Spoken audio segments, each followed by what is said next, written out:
this is very much a topic that hits close to home for me and my family. So, this is what we're going to talk about today. We're going to start by managing the aging horse. We're going to define that. So what is a senior horse? What should we be looking for to say, maybe my horse is reaching that period of time in their life where I need to start thinking about changing things for them and their lifestyle. We're going to talk about things that affect senior horses that are still competing, because they certainly can still do that. And then in general, the health concerns that we have from our senior horses that are a little bit different from our younger ones, including things like dental disease and weight management and muscle mass management and what to do about deworming these guys, because they are a little bit different. And then the second half of this talk is going to focus on equine Cushing's disease, which we call PPID, or pars pituitary iliac dysfunction, which is quite the mouthful, so I would like to shorten it. And we're going to talk about what happens, why horses get this, what it looks like, which this guy up here is a good example, how we diagnose that, and then what do we do to treat and manage horses with that, and how that affects also how we're managing our senior horses, because a lot of those things are tied together. And then we should have ample time at the end for questions, but please feel free to interrupt me as we go through this, okay? So we're going to start with our first section, management of the aging horse. So when is your horse a senior? This is my mare up here. And there was actually a survey done of horse owners that said, when do you consider your horse a senior and why? What are the things that make you think, aha, my horse is not a senior? And the most common age that people said, above this, my horse is a senior, is 20. And the reasons were they would identify that the horse had reduced ability to exercise or to do work.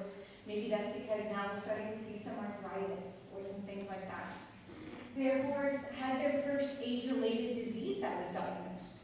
Maybe that's equine Cushing's disease, maybe that's a dental issue that they're dealing with, or maybe that is some other type of lameness. And then finally, which my mare does very well, they started seeing more gray hair here. Every year that my mare sheds out, her face is more and more white. She used to have a nice little star and a little snip at the bottom, and it just keeps every year she has more white. So those are the things that people said, this is what, when I'm seeing this in my horse, I'm thinking, aha, maybe I'm now thinking about my horse being a senior, and what should I do about that? So about 90% of people, when they started identifying these things, made changes to their horse's management. And those things were changing their exercise program and intensity. So maybe they exercised them a little bit lighter. Some of these horses did then get retired if that was indicated. Maybe they started changing their diet, which we heard a bit about from the previous presentation. They started thinking about changing what they're feeding their horse. And then the other thing that they consider is, are there any other things that I can do to support my horse? Maybe they need some type of medication. Maybe they need to be seen by the farrier more frequently now because of these issues that we're dealing with. So what about horses that are senior that are competing? Are there still older horses out there? And there sure are. So you can see there are horses in this survey up to 29 years of age competing at some level. So age is partially just a number, right? Sometimes we have to be thinking about how we can best support our aging horses, but it doesn't mean that they can't continue to do the things that they love to do and that you love to do with them. How many of you have a horse that's over than 20 years old? I know a horse who's 36 and still doing lessons. See? You gotta keep them active. My mare is 33 this year, so they continue to live longer and longer because we're able to support them better. So the more we support them, we identify their needs, we change how we're supporting them to meet those needs, the more we have our horses around for a longer time, which I feel like we all want. The longer they're with us, the better. So what are these horses doing? Now, if we had to guess, you'd probably be like, probably they're doing dressage, right? We see a lot of older horses that are still competing at quite high levels in dressage because of the nature of of that work, and that's the case when they looked at these horses. A lot of them were in the dressage discipline that are up there above 20 years old. But they're doing all kinds of things. There's still horses out there in hunters, and jumpers, and eventing, doing Western disciplines, so it's not a limitation. So what are people reporting in their senior horses? So the 5 most common things for owners to report that they identify as health concerns for their horse are stiff joints, especially in their legs, a stiff neck or a loss of range of motion of their neck. Maybe they're just not able to bend around like they used to. They start having issues with performance. Maybe they're not as fast as they once were, not as quick to turn. They may notice changes in their coat, the biggest one being delayed shedding of their winter coat, and then issues with their feet. So if we look at that from the veterinary side, what do veterinarians say are their big 5 issues that they see with our aging, competing horses? Number 1, osteoarthritis. So that goes along with both our neck and our joint issues. Remember that horses have a bunch of joints in their neck, and they can get osteoarthritis there. It's really quite common. They also see gastric ulcers in these older horses, other issues with lameness, dental disease, and then tied for 5th are things like eye problems, equine Cushing's disease, and navicular issues. So we're seeing a lot of alignment here, that the things that you identify as health concerns for your horse are also things that your veterinarian can support you with. Because we know that as they get older, we have these degenerative changes that happen with their bodies. So what about in our senior horses, maybe that are retired or semi-retired or just not actively competing? Do they have the same health problems as our horses that are still active? And yes, it's very similar. So they also have issues with dental disease, with lameness, with their hair coat, and some of those may be contributing to why they're not competing anymore. But in addition to those, we also see 2 other problems. One is that they are a lower weight than they were when they went to senior horse, and that they have muscling issues.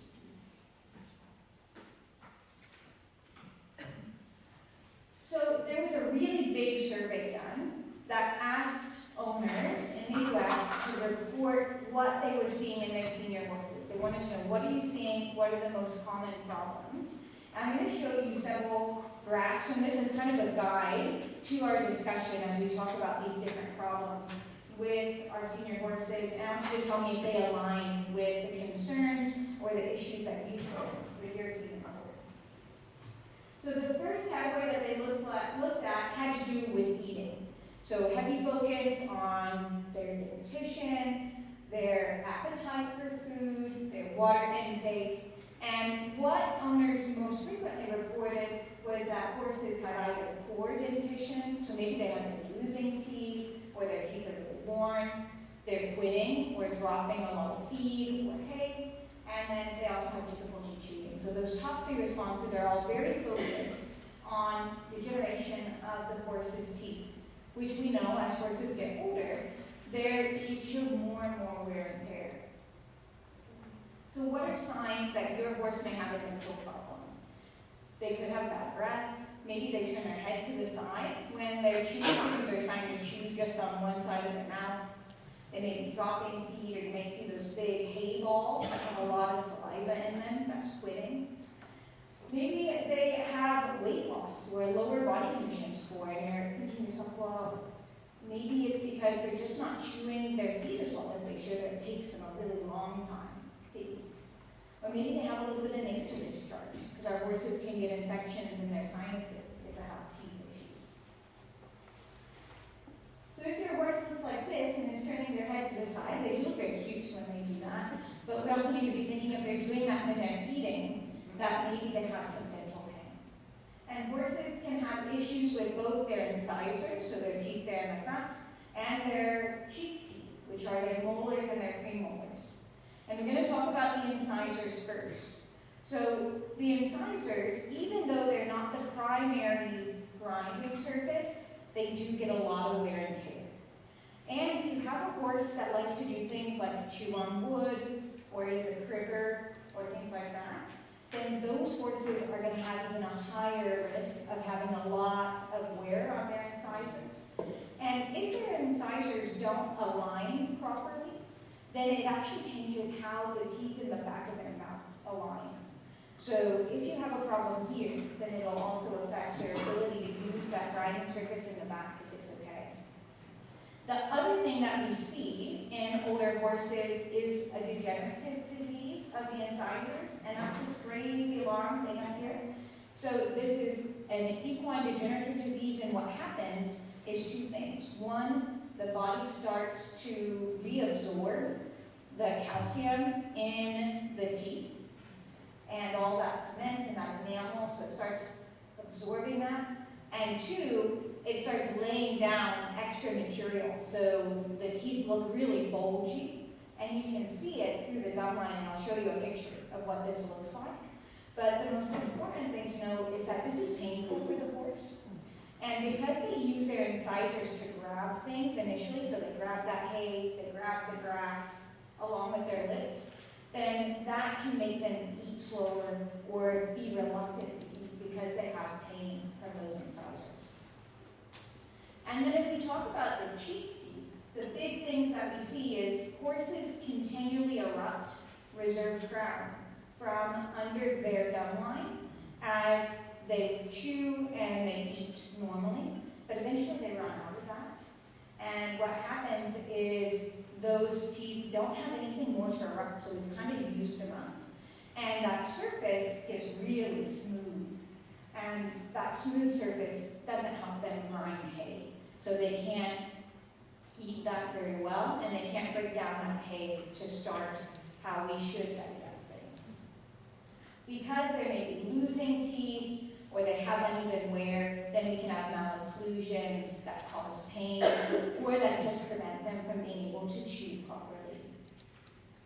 So I'm going to show you a picture of what equine odontoclastic tooth resorption and hypercementosis looks like. So over here, you have a normal horse, that's quite a young horse, and you can see that the teeth look very straight, the gum is very smooth above the teeth. And if we look at the radiograph, that's a normal x-ray of the incisors of the horse. When we go to this next one, you can start to see that it looks bumpy right above the incisors. And that bumpiness is because that horse is changing what those groups look like underneath the gum line, and that's what this disease is doing. And so we can start to see these areas where on the radiograph it looks dark. And dark on the radiograph means there's less mineral or bone there. And so that's the resorptive process, where the body is taking away what gives the teeth their strength. And that's not very helpful. And then finally, we have this horse that has really severe disease. So you can see that it looks really bumpy, the gums, and things look kind of swollen and red, and they get gingivitis, just like you and I do. And sometimes after they eat, they may have some bleeding around the gums because everything's just so inflamed and irritated in their mouth. And what's happening underneath the surface is that we're having a lot of changes to the roots of those teeth. And what needs to happen is those teeth actually need to be removed. Because the best thing that we can do for them is to remove the source of their pain. They are very adaptable, as we know. And so they learn to grab things with just their lips, even if we have to take out a lot of their incisors. But what we want is for them not to be in pain, so that way they're more willing and happy to eat. So that way they can gain weight, be an appropriate body weight, and maintain themselves. So we talked about what the incisors can look like. Now we're going to talk about what the molars can look like.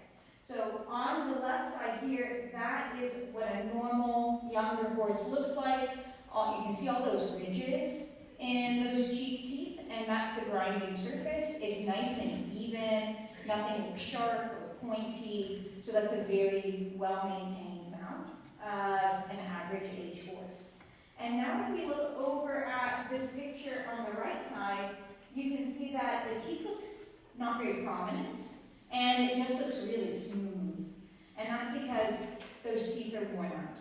There's nothing left for them to erupt, and they've continually chewed and used them so that surface has gone smooth. Just like if you were to sand something, that hay does the same thing to the teeth, which is the plan, right? But because we're able to support our horses for longer and keep them living for longer, this is a problem that we have to keep in mind. So my mare actually got seen by my regular vet, and she lives with my parents across the border. So she gets seen twice a year for dental exams, and so she had 2 more of her molars that needed to come out this past week, because she's just getting to that age where some of her molars are just quite loose and they cause her discomfort. So she had those out. It was very easy for her, and we don't feed her hay anymore because she doesn't really have a grinding surface. So our goal is just to make her mouth as comfortable as possible. And that should be our goal in these aging horses. We can't replace that grinding surface, so our goal becomes comfort. So what should we do for our older guys? More dental exams if they have problems. So it'll take a while, just because you hit it at a certain age doesn't mean your horse is going to start having dental issues. I didn't start needing twice annual dental exams for my mare until she was about 27, 28. But every horse is unique. So if we start to see those changes, maybe that means we need to start looking more frequently to make sure that there's not something we need to address. We need to remove any of those painful or loose teeth because they're not helping anything. We need to treat any infections. If they have them, they can get infections underneath their teeth or up into their sinus, just for their health. And then we need to adapt their diet, like what you heard about previously. So maybe they can't have hay anymore. We need to replace that. Maybe they need their food soaked so that way it's easier for them to eat. So we need to start thinking about those things. So the next topic I want to talk about is soundness, because this is a huge concern in our aging horses. And you can see in this survey, over 35% of people identified that stiff leg joints was a big concern for their horse. How many of you have a horse that has a little bit of osteoarthritis somewhere? Yeah, it's really common, right? They get osteoarthritis like you and I do, just from regular wear and tear, which is different from some other types of animals like dogs. Dogs don't get osteoarthritis like that, but horses do. So this is a huge thing that we need to be keeping in mind, and it's a big source of management and maintenance things that you may be doing to support your horse. So in terms of soundness, one of the big decisions that people are thinking about as their horse ages is, when is it the right time to retire them or to scale back? And usually the biggest consideration is not being able to keep them sound or as sound as they can. And for horses that are in the age range of 15 to 29 years old, the number one reason for retirement was a health concern, and the top 3 health concerns were laminitis, a lameness, or degeneration of their suspensory ligaments. So all soundness issues, those frequently drive a conversation about scaling back exercise intensity. Maybe they can still do a couple walk-trot lessons here and there, or something light like that, but maybe we're not taking them to shows or doing things more moderate. And then in our horses that are greater than 30 years of age, most people reported that the reason they retired them is because they thought they deserved it at that age. Which I think is fair, right? That's kind of why I retired my mare. I thought people might deserve it. So she got retired. But I think that this is important to consider, that the number one reason that we're talking about changing our horse's lifestyle, a big portion of that lifestyle, which is exercise, is because of lameness issues, which I'm sure we've all had to deal with in some way, shape, or form as a horse owner. That is like the bane of your existence when your horse is lame, because they're very complex and challenging, and they sometimes seem never ending, which can be frustrating. And some of these diseases or concerns are things that are related to age-related changes, and we're going to talk a little bit about that more when we get to the PKID section.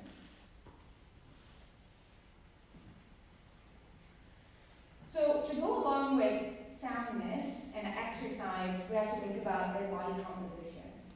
And a lot of people report concerns about not being able to maintain a good body condition, or they feel like their horse is just losing a lot of muscle mass. And that, in some ways, makes sense, right? Because we go through this transition period in their life where we're changing their exercise level significantly, and we're changing their diet, maybe, so we have to find that balance that supports a healthy amount of muscle and a healthy body condition. Now, they may not have the same amount of muscle as they did when they were in work 5 or 6 days a week. We're not looking for that. We're looking for an amount of muscle that allows them to easily get up and down, that allows them to move around in the pasture and hang out with their friends, or if they're doing a light amount of work that allows them to do that and is appropriate for that. So when asked specifically about where they had the most concerns about muscling, most people had concerns about the top line of their horse. So their back, their gluteals, through their neck and shoulders a little bit, but really the back and the glutes and along the hip is the biggest place that we see changes in our older horse. Because think about when we're riding or if we drive our horses, the way that they carry themselves when we're doing those activities uses a lot of core strength and it uses a lot of top line muscle. And our horses really drive from their hind legs, right? And those glutes, that's kind of the motor of the horse. So if we aren't doing those activities, then those muscles don't have as much engagement. But we can still do things to support them. So what's interesting is that we know a little bit about who is at risk for this low muscle mass problem. Geldings more than mares, and they think that's related to hormones in older age.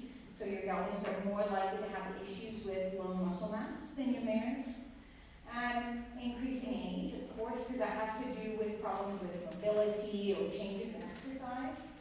Horses that are retired and semi-retired are at high risk of having a concern of low muscle mass. And those that have these diagnoses, so equine Cushing's disease, osteoarthritis, or laminitis, all those things can impact either the hormones in their body, which is what Cushing's does, or their ability to move and their comfort with moving. But sometimes we may not be able to ride our horse, or maybe we don't have the desire to, or we've decided that they're retired, but we can still interact with them and encourage them to move and exercise in other ways. So as long as they're not limited by medical concern, then doing a lot of groundwork with your older horses is very important for maintaining the muscle. So remember back when your horse was young, and you were on the ground, and maybe you were not riding yet, and you were doing a lot of cavaletti work to get them to learn how to use their body, lengthen their stride, shorten their stride. Bring all of that back and use it for your geriatric horse. One, that also engages their brain, so that is good for them mentally, to be thinking and working and moving their feet. And then two, you going over cavalettis, all of that supports their core and lets them engage their hind end without needing a rider or a lot of tack, etc. on them. So maintaining those activities and going back to those basics can be very important for maintaining muscle mass. This is my little video place. I was going to show you a video of mine when we're doing what we do, which is she likes to free lunge. And she, despite the fact that she has a decent amount of osteoarthritis, she acts like she's like a crazy jingle and runs around and bucks and kicks and cavorts. And so any type of activity like that that you can get enjoyment out of, that your horse enjoys, that keeps them moving and active is good for them. And keeps them aging well. So the final thing that I want to chat with you about is, so we've talked about a lot of different diseases that can impact our older horses. And one of the common themes there is that our older horses can experience some pain. And some of that pain can be chronic if they have some chronic lameness issues or osteoarthritis. So the most common medications that people are giving their older horses are usually in line with that. So they're usually drugs that are in the category of non-steroidal anti-inflammatories. So things like Banamine, Bute, Equine, which is fearcoxib. So most horse owners that have older horses are reporting that they're using a lot of these types of medications to manage that. So it's important for us to know what types of drugs we're using in our older horses, because we also have to think about the consequences of those drugs. It's always a risk-benefit when we talk about this, right? My mare lives on Equine because she needs that for her comfort, because of her osteoarthritis. But I have frequent conversations with the veterinarian that helps me manage her about, do we have any signs that we're worried about her gut? Because we know that this class of drugs can be hard on her gut. Do we need to check intermittently to make sure her kidneys are okay? Because we know that some of these drugs that we use are hard on their kidneys, and they're also older guys, and their organs are getting older. So doing some routine things to check on how your horse's body is tolerating the drugs that we need to use to make them comfortable is also important. People also use a lot of supplements in their older horses to try and support either joint health or weight management, and those are good things to use to help support the overall well-being of your horse. The one thing that I wanted to bring up real quick before we move on to PPID is we had a question in the last session about deworming our older horses, and should we be doing that differently compared to our younger dogs? We do know that as we age, even as humans, and as our horses age, that our immune system changes. And in horses, their immune system is part of what's responsible for keeping parasites in check in their body. They usually have some degree, low level of parasites in their body, and that's okay.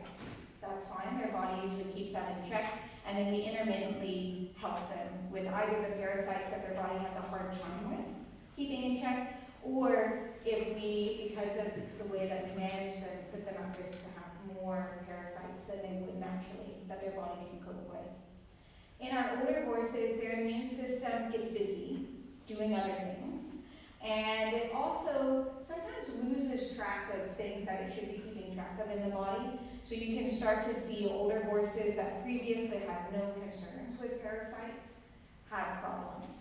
The easiest way to keep track of that is to do your fecal egg counts. And if you already do them, what you'll start to see in those older horses is that number starts to creep up a little bit. So maybe you do your fecal egg count and they had 100 eggs per gram, but now they're sitting at 200. Or maybe in a couple years they're sitting at 300, and they start to think, well, maybe this horse needs more support with more frequent deworming because their body can't keep that in check itself.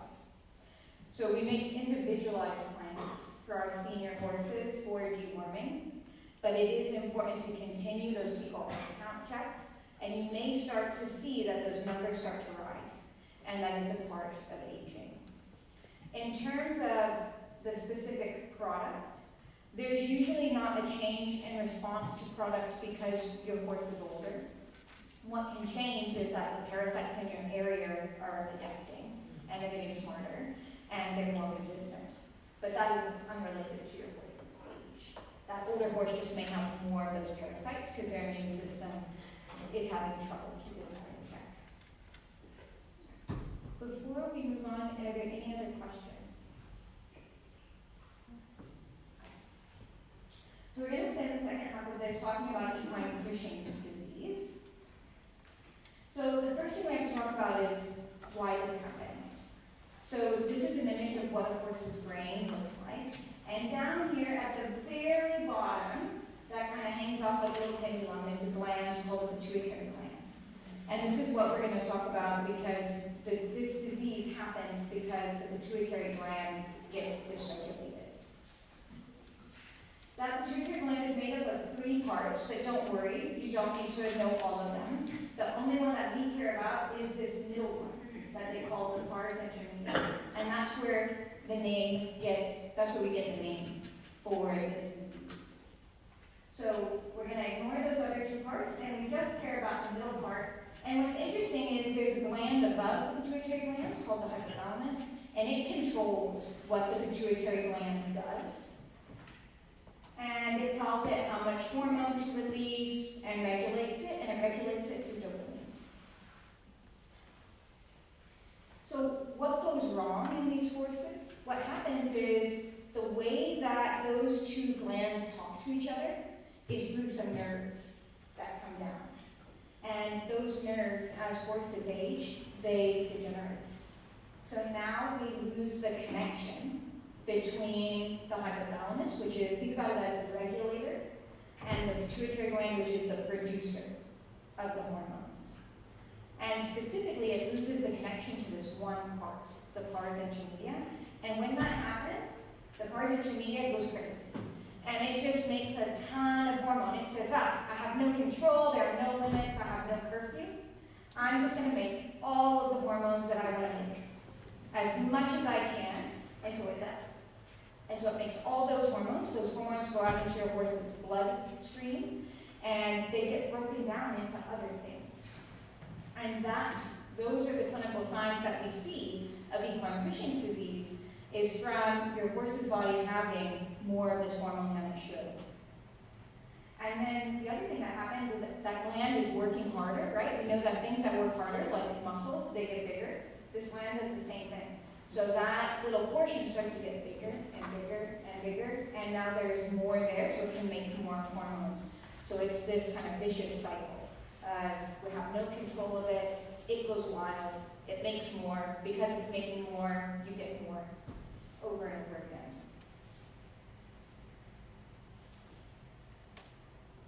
So here we have our pars intermedia, it's making some hormones, and then we lose the connection to the hypothalamus, and now we have way more than we had before.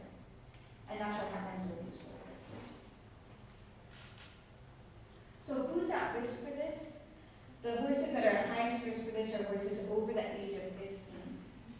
And the older you get, the more the risk increases. So once they hit about 30 years of age, about 30% of horses on average will have equine Cushing's disease. That's a pretty high prevalence when we're talking about disease. That's a third of our older horses once they hit 30.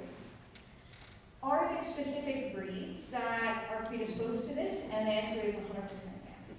We know that all of our ponies, regardless of what flavor of pony you have and love, or drive you crazy, they are at high risk, and then our Morgans are also at high risk for equine Cushing's. That's us. Yeah.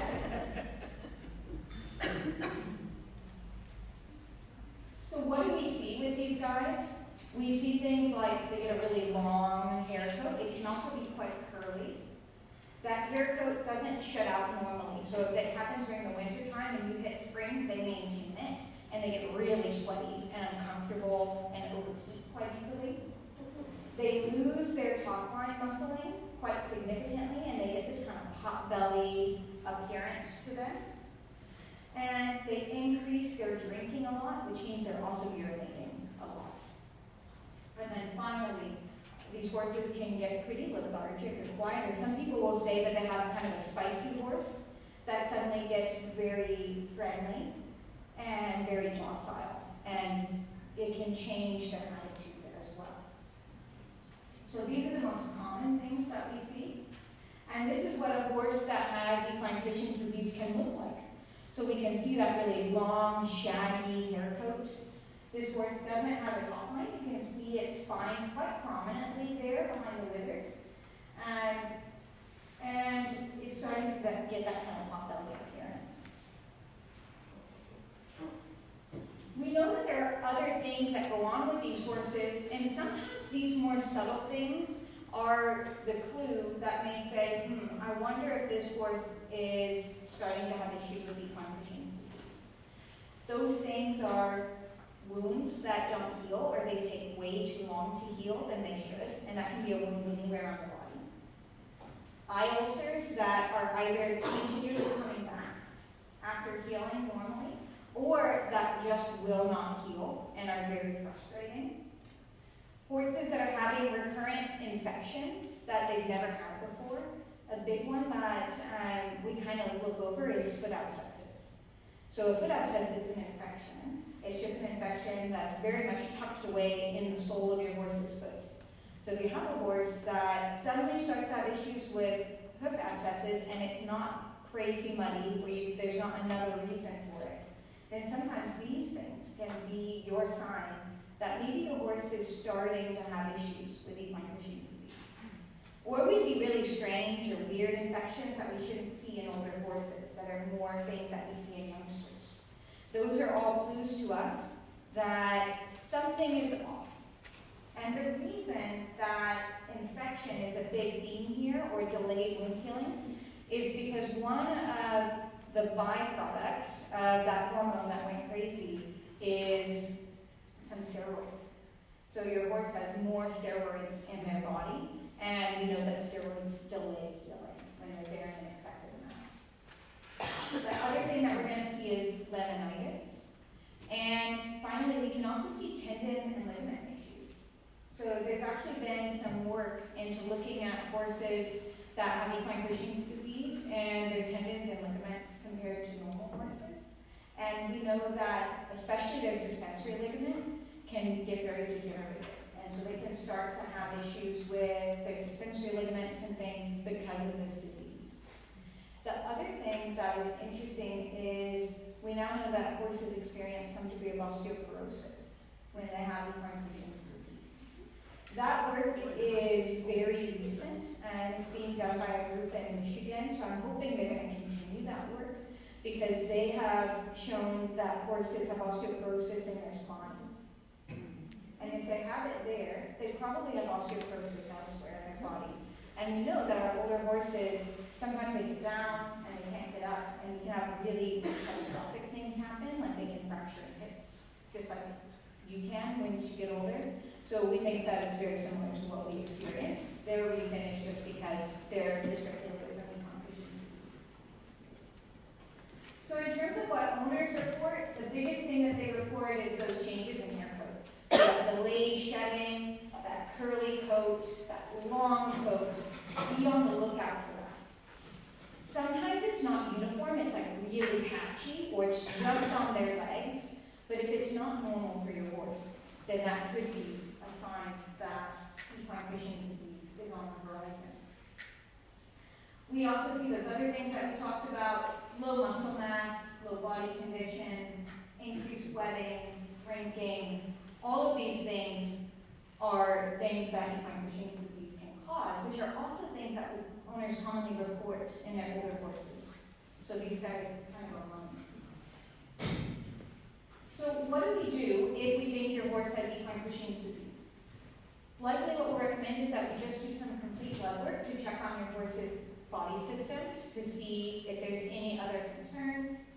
And then, dependent on how significant the signs are of equine Cushing's disease, we'll recommend one of two tests, and I'm going to tell you about those.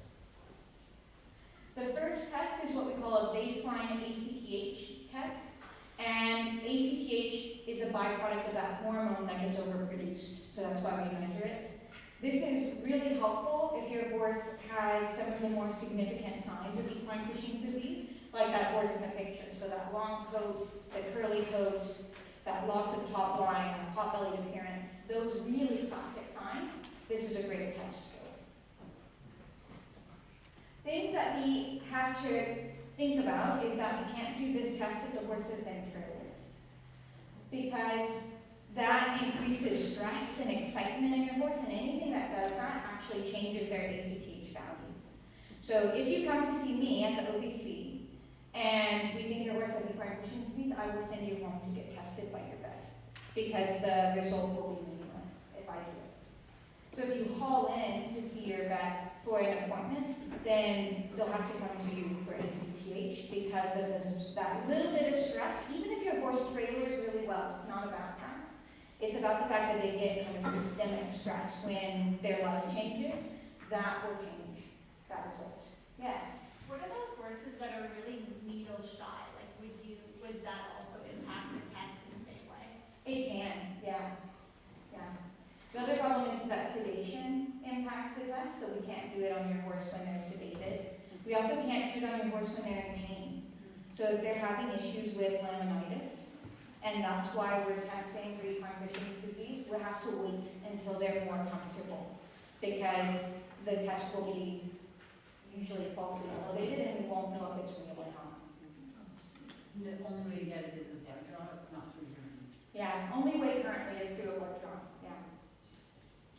The way that we can sometimes overcome some of these things is what we call a TRH test.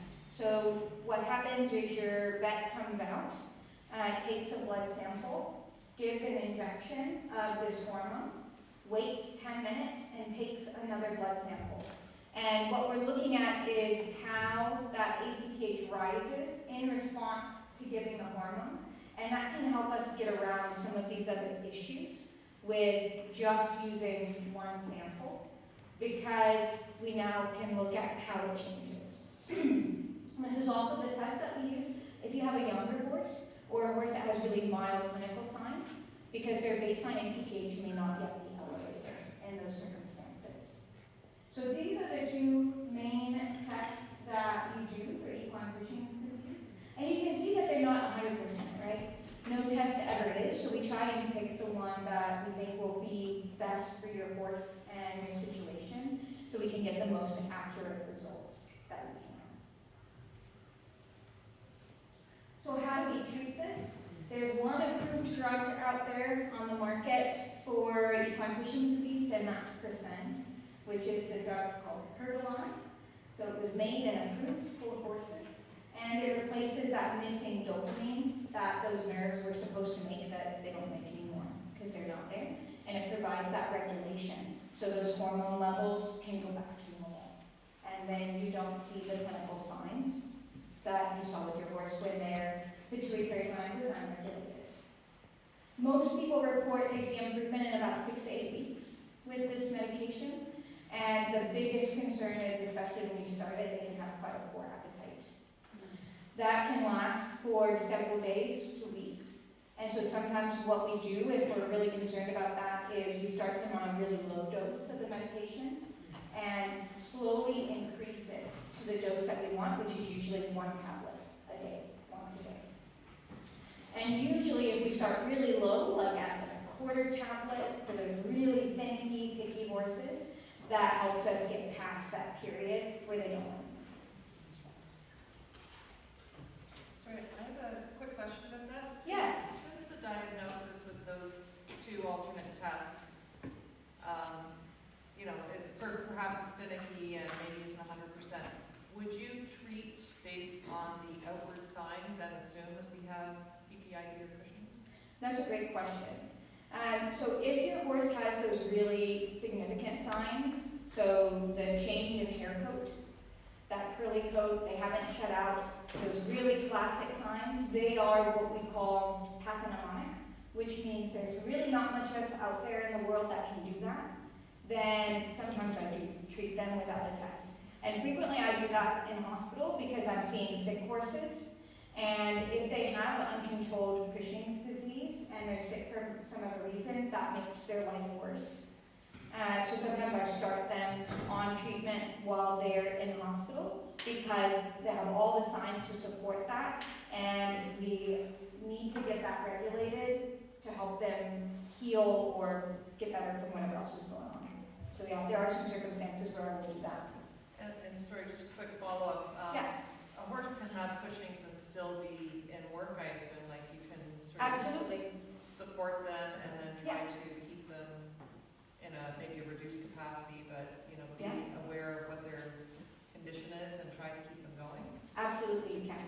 And there are plenty of horses that I've sent back to full work. Yeah.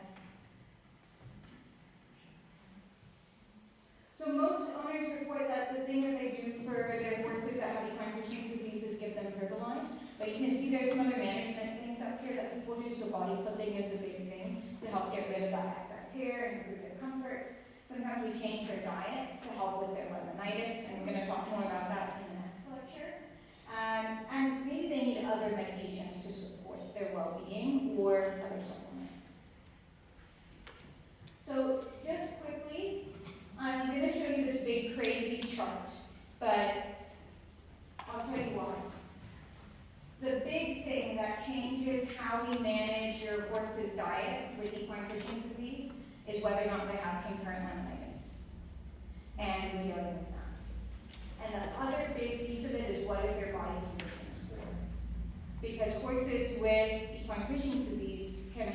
dysregulation of insulin, like what we heard about in the previous talk, and we're going to talk more in depth about that in the next hour. And so we need to factor in those things to help manage these horses. In terms of equine Cushing's disease itself, without any other factors, their diet doesn't need to change. It's whether or not we need to change their body condition score, we need to manage their laminitis, and we need to manage their insulin problems. That's when we start changing diet for horses with equine Cushing's disease. With that, I'll take any questions. Yeah? Now, I don't know if this is just a question. Yeah.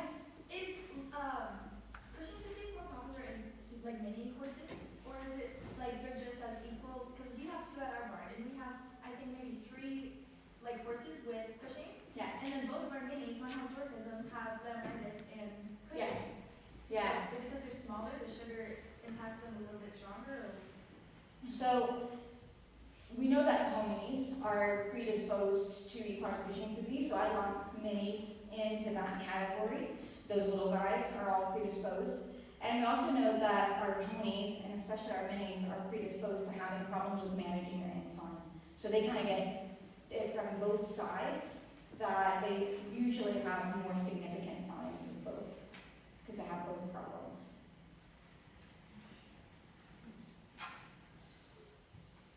Yeah? I'm going back to the dental stuff. Yeah? On one of the radiographs, it was labeled resorption. Yeah. Can you please explain what that is and what causes it? Yeah. I'm going to go back, so if you don't want to watch the slides, go back, just look away for a minute. Sometimes it's a little tricky to go back to the slides.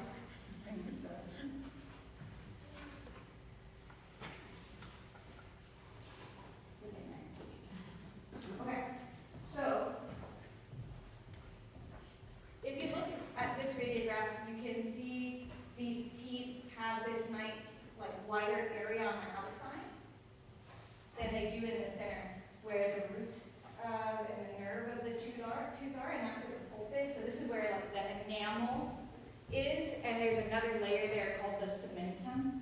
And this is where the mineral, or the hard outer coating of your tooth is, just like your teeth if you go to the dentist. Same idea, made the same, shaped differently. So what happens is, in horses with this disease, all of that hard protective coating of the tooth is getting reabsorbed by the body. The body is breaking it down into its components, and it's not replacing it. So when we look at it on the radiograph, things that are really dense, so mineral, that's bone, or your teeth, they look really white on radiographs. So when they start to have areas that are gray or black, we know that the mineral is missing in that area. And so in these horses, we don't know why they do it, but they're pulling that mineral out of their teeth, and that makes their teeth really weak and painful. And so we call that reabsorbing, because the body is taking what was there and pulling it back and not replacing it. Does that help? Yes, very Okay. much so. Does it destroy the upper part of the tooth? Like, does the upper part of the tooth become easy to pull out, or? Well, it's funny, you would think so, right? But the problem is that some of these horses, because you saw how it got really bulgy around the gum line, so the body notices that that tooth becomes unstable, and it starts to put down whatever other material it can make to try and stabilize that. So they're actually really challenging to pull out, because the body tries to restabilize it, but not in a helpful way. Thank you. As horses get older, why do their teeth just fall out of their head? Because they lose the roots at the bottom. So your horse, unlike you, continually pushes the root of its tooth upwards to replace that worn chewing surface. And so eventually you get to where all you have left is these little nubs of roots, and they get really loose and they can just pop out. Yeah. Can you talk about the optimal testing time for the Yeah, so the most important thing that you have to consider is that you have a reference range for your region. So what that means is we live here in Ontario, We need to make sure if we're testing for equine Cushing's disease, that we are using a lab that has a reference range farm carrier. We can't, if you send this test to Florida, or to California, or to Vancouver, it's not gonna be helpful, because we have seasonal changes in the amount of hormone that the horse's body naturally produces. In the fall, horses naturally produce more of this hormone. So if you're not using a reference range from your area to interpret the test, it'll look high. What we know, though, that's interesting, is that horses with equine Cushing's disease get even higher in the fall. So a lot of times, people will actually recommend that you test the horse in the fall, because the gap between a normal horse without equine Cushing's disease and a horse with it is a lot bigger. And so their test will be a lot higher than it would be if you looked at them in the springtime. It used to be, like 10 years ago, we said don't test them in the fall. And that's because we didn't have those adjusted reference ranges. But now, most of the labs that your veterinarian can send this test to commercially that are in your area have adjusted reference ranges. So we can now interpret this test year-round, whereas before we used to be like, nope, don't do it, we gotta wait, because we knew that it was off. So would we still be in the period now, do you know? We're just coming to the end of it, yeah, for Ontario, yeah.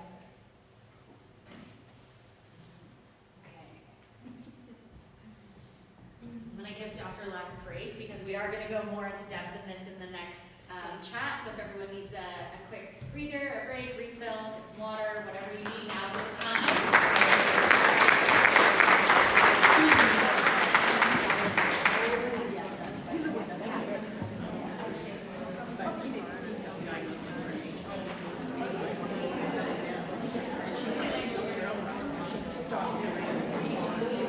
Yeah, okay.